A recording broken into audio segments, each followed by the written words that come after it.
Hello everyone and welcome aboard the training ship Golden Bear, a part of the California State Maritime Academy in Vallejo, California. I'm Doug Webster, Director of Public Relations, and today we'd like to invite you aboard the Golden Bear to find out more about our annual mini cruise.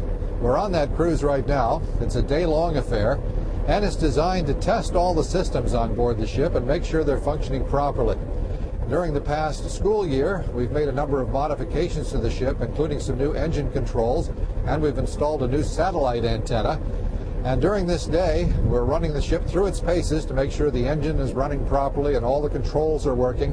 And we're going to talk to some of the experts who are aboard to check out all these systems and make sure they're working properly, and with members of our faculty who are part of this process. So come on along with us on Mini Cruise on the training ship Golden Bear. I'm here today to witness some of the items associated with special survey hull and machinery on the Golden Bear. Particularly right now we're looking at the modifications that have taken place to the main engine. With the input of industry, we set standards for the construction and maintenance of ships, and we survey the vessels to certify that the vessels continue to meet these standards. This is a school ship. Most of the students are working here, so safety is a big concern, and our federal government is committed to the safety of this type of ships everywhere where there is a training going on. We just made an installation and an upgrade to the engine control system, and we're here testing it out and making some adjustments. The intent of everything we did on this project was to essentially double the safety, the margin of safety that they have. They can have any hardware failure now in the propulsion control system, and it won't even, it'll totally bumpless. It'll transfer to a backup, and they'll only know it because an alarm's activated. We had two computers, one controlled each engine. Well, if one of those fails, you lose that engine.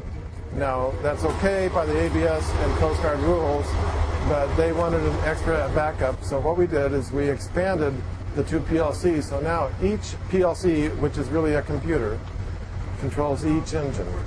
And if one fails, it'll automatically go to the other computer. In about a week and a half, we'll be going through our U.S. Coast Guard COI examination. COI is Certificate of Inspection. We annually inspect the vessel that all the safety systems are in place and ready, and that the ship and crew are in a status that makes it legally ready to sail, if you will. As we get closer to the date of departure, we will activate many of the systems, including the refrigeration systems aboard, start loading frozen stores, refrigerated stores. We've been loading dry stores. And then we need to actually transition from our status during the year, where we use the ship both as a lab and housing for our students, to the point where we load 300 people on board to get ready to go out to sea for 4 months.